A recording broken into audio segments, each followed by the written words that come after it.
T P Chandrasekharan വധക്കേസിലെ പ്രതികൾക്ക് ശിക്ഷാളവ് നൽകാനുള്ള നീക്കത്തിൽ നിയമസഭയിൽ പ്രതിപക്ഷ പ്രതിഷേധം.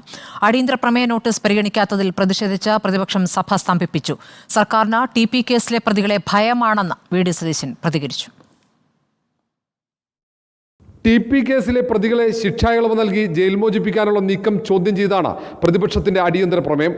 RMP നേതാവ് കെ രമ നൽകിയ അടിയന്തര പ്രമേയ നോട്ടീസ് സ്പീക്കർ തള്ളി. ചട്ടം 50 പ്രകാരം ഇന്ന് ലഭിച്ചിരിക്കുന്ന നോട്ടീസ് ടി പി ചന്ദ്രശേഖരൻ കൊലപാതക കേസ് പ്രതികൾക്ക് ശിക്ഷയിളവ് നൽകാൻ ശ്രമിക്കുന്നതായി പറയപ്പെടുന്ന നീക്കത്തെ സംബന്ധിച്ചാണ്.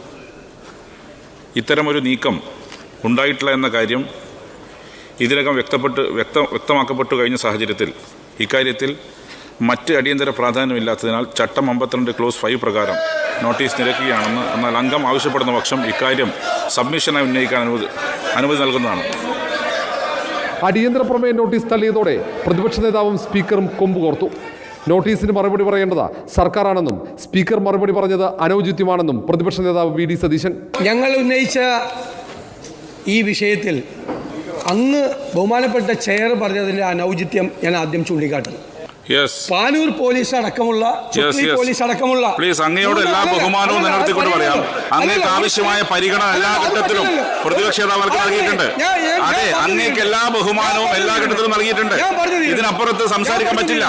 പിന്നാലെ പ്രതിപക്ഷങ്ങൾ സഭയുടെ നടുത്തളത്തിലേക്ക്. സ്പീക്കർക്കും സർക്കാരിനുമെതിരെ പ്ലക്കാർഡ് ഉയർത്തി പ്രതിഷേധം കടുത്തതോടെ നടപടിക്രമങ്ങൾ അതിവേഗത്തിൽ പൂർത്തിയാക്കി സഭ ഇന്നത്തേക്ക് പിരിഞ്ഞു. തുടർന്ന് പ്രതിപക്ഷം സഭാ കവാടത്തിൽ കുത്തിയിരുന്ന് പ്രതിഷേധിച്ചു. റിപ്പോർട്ടർ, തിരുവനന്തപുരം.